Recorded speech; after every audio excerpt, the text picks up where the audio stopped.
Hi guess இன்னைக்கு key ரைஸ்னு சொல்லப்படுற பாய் வீட்டு குஷ்கா தாங்க பார்க்க போகிறோம். அதுக்கு ஒரு குக்கர் எடுத்து அதில் ஒரு கரண்டி கடலெண்ணெய், ஒரு கரண்டி நெய்யை ஊற்றி நல்லா மெல்ட் பண்ணிக்கோங்க. இது மெல்ட் ஆயிடுச்சுனாவே நல்லா சூடாயிடுச்சுன்னு அர்த்தம். அதில் வந்து 2 துண்டு பட்டை, ஒரு 4, 5 கிராம்பு பாருங்க. அப்புறமா ஒரு 4 to 5 ஏலக்காய் ஆட் பண்ணிக்கலாம். இது நல்லா சூடாகட்டும். அதுக்கப்புறமா நான் ஒரு மீடியம் சைஸ் வெங்காயத்தை ஸ்லைசஸாக கட் பண்ணி வச்சுருக்கேன். அதையுமே ஆட் பண்ணிக்கலாம். இதை எல்லாத்தையும் நல்லா வதக்கி விடுங்க.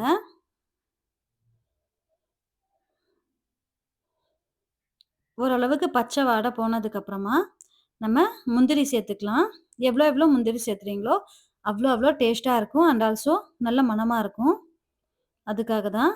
அதுக்கப்புறமா இது நல்லா கோல்டன் ப்ரௌன் ஆகிற அளவுக்கு நல்லா மிக்ஸ் பண்ணி நீங்கள் ஃப்ரை பண்ணிக்கோங்க. அப்போ தான் கையில் வராமல் இருக்கும். வெங்காயம் வந்து நம்ம கைக்கு வராமல் இருக்கும். டேஸ்ட் நல்லாயிருக்கும். நெக்ஸ்ட்டு இஞ்சி பூண்டு விழுது 2 டேபிள் ஸ்பூன் எடுத்திருக்கேன்.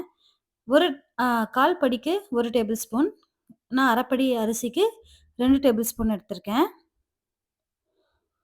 அதாவது இஞ்சியும் பூண்டும் சம நான் அளவா எடுத்து அரைச்சு வச்சிருப்பேன். அதுதான் இது. ஹோம்மேடு தான். இதையுமே நல்லா கலந்து விட்டுருங்க. இது நல்லா வதங்கட்டும்.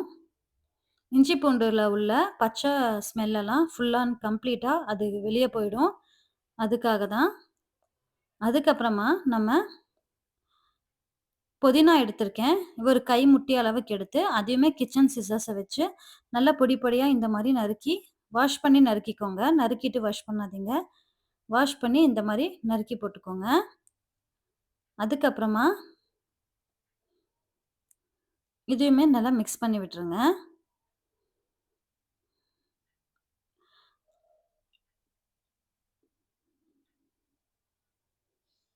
நெக்ஸ்ட்டு மல்லித்தழையும் இதே அளவுக்கு எடுத்துக்கோங்க. நம்ம கை அளவுக்கு. அதையுமே வாஷ் பண்ணி, அதுக்கப்புறமா சின்ன சின்ன பீசஸா இந்த மாரி கட் பண்ணி இதில போட்டுக்கோங்க. இதையும் நல்லா மிக்ஸ் பண்ணி விட்டுருங்க. அடி பிடிக்காம பார்த்துக்கோங்க. அடி பிடிச்சதுன்னா டேஸ்ட்டே மாறிடும். ஸோ இந்த மாரி நல்லா கலந்து விட்டுருங்க. மீடியம் ஃப்ளேம்ல வச்சுக்கோங்க. அதுக்கப்புறமா பச்சை மிளகா 3 பச்சை மிளகாய் எடுத்திருக்கேன். நீங்க 4, 5 கூட போட்டுக்கலாம். பட் அவ்வளோ தேவை இருக்காது. இதுவே போதுமானதா தான் இருக்கும்.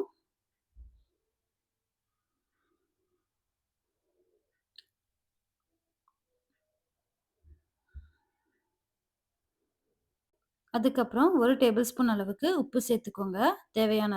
தேவைக்கேற்ப.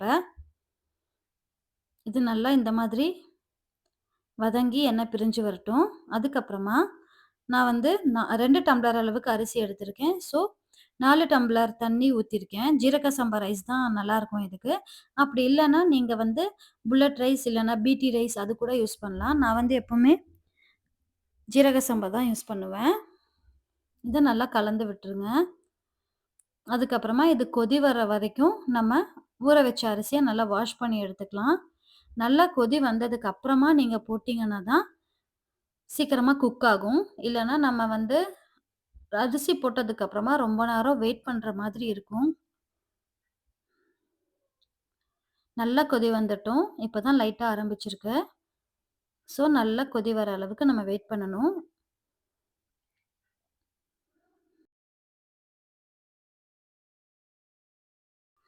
பாருங்க, இந்த மாரி நல்லா கொதி வரும்.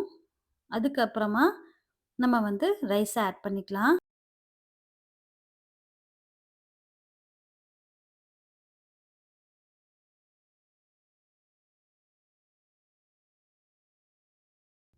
இப்ப வந்து நான் வாஷ் பண்ணி வச்ச ரைஸ நல்லா ட்ரெயின் பண்ணிட்டு இதில ஆட் பண்ணிக்கிறேன். நம்ம ரைஸ் ஆட் பண்ணதுமே இந்த தண்ணி வந்து அப்படியே நார்மலைஸ் ஆயிடும். கொதிக்கிறதெல்லாம் நின்னுடும். அப்புறம் நம்ம நல்லா கலந்து விட்டுட்டு ஒரு டைம் நம்ம டேஸ்ட் பார்த்துக்கலாம். உப்பு எதுவும் போடணுமா என்னன்னு. பார்த்துட்டு உப்பெல்லாம் சரியா இருக்குன்னா, நம்ம இத க்ளோஸ் பண்ணி வச்சிரலாம். க்ளோஸ் பண்ணி வச்சுட்டு, ஒரு 5 டூ 10 மினிட்ஸ் கூட மீடியம் ஃப்ளேம்ல வச்சுட்டு, அதுக்கப்புறமா ஓப்பன் பண்ணி பாருங்க. இந்த மாரி கொதிச்சுட்டு இருக்கு. ஸோ, தண்ணி இன்னும் இருக்கு இல்லையா? ஸோ, நம்ம அகைன் க்ளோஸ் பண்ணி வச்சிடலாம். அப்புறமா ஒரு 5 மினிட்ஸ் கழிச்சு நம்ம ஓப்பன் பண்ணி பார்க்கலாம். பாருங்க, தண்ணி எல்லாம் ஓரளவுக்கு நல்லா அப்சர்வ் ஆயிடுச்சு. இந்த டைம்ல நம்ம நல்லா கலந்து விட்டுட்டு, அடி பிடிக்காத மாரி நல்லா கலந்து விட்டு, அகைன் நம்ம வந்து க்ளோஸ் பண்ணி விட்டுடலாம். இப்போ ஒரு 5 மினிட்ஸ் கழிச்சு நம்ம ஓப்பன் பண்ணி பார்க்கலாம். பாருங்க, தண்ணி எல்லாமே அப்சர்வ் பண்ணி ஓரளவுக்கு நல்லாவே ட்ரை ஆயிடுச்சு. இன்னும் கம்மியா தான் வந்து அதில தண்ணி இருக்கு. ஸோ, இந்த மாதிரி ஒரு இது வரும்போது, நம்ம க்ளோஸ் பண்ணி வச்சுட்டு, மீடியம் ஃப்ளேம் இல்லன்னா, நீங்க ஃபுல் ஃப்ளேமே கம்மி பண்ணி சிம்ல வச்சு ஒரு 10 மினிட்ஸ் விட்டீங்கன்னா, சூப்பரா ரைஸ் வந்து ரெடி ஆயிடும். ஸோ, நல்லா உதிரி உதிரியா செம்மையா ரெடி ஆயிருக்கு. இந்த டிஷ் ரொம்பவே ஈஸியான ஒரு டிஷ்ஷுங்க. கண்டிப்பா இந்த டிஷ்ஷ நீங்க வந்து ட்ரை பண்ணலாம். ஒன் பாட் ரெசிபி தான். ஒரு எமர்ஜென்சில நீங்க டக்குனு ஒரு கெஸ்ட் வராங்கன்னா, இது நீங்க செஞ்சு குடுக்கலாம். எல்லாருக்குமே ரொம்ப பிடிக்கும். இதுக்கு வந்து நீங்க மட்டன் குழம்பு, இல்லன்னா சிக்கன் கிரேவி, அதுக்கப்புறமா வந்து சி சிக்கன் 65 கூட ஒரு ரைத்தா, இல்லன்னா ஒரு கெபாபு அந்த மாதிரி நீங்க எது கூட சைட் டிஷ்ஷா வச்சு சாப்பிட்டாலும் சூப்பரா இருக்கும். ஸோ இந்த ரெசிபிய நீங்க கண்டிப்பா ட்ரை பண்ணி பாருங்க. ட்ரை பண்ணி பார்த்துட்டு எப்படி இருக்குன்னு சொல்லிட்டு எனக்கு கமெண்ட் பண்ணுங்க. மறக்காம உங்க ஃப்ரெண்ட்ஸ் அண்ட் ஃபேமிலி கூட ஷேர் பண்ணுங்க. நம்ம சேனல சப்ஸ்கிரைப் பண்ணுங்க.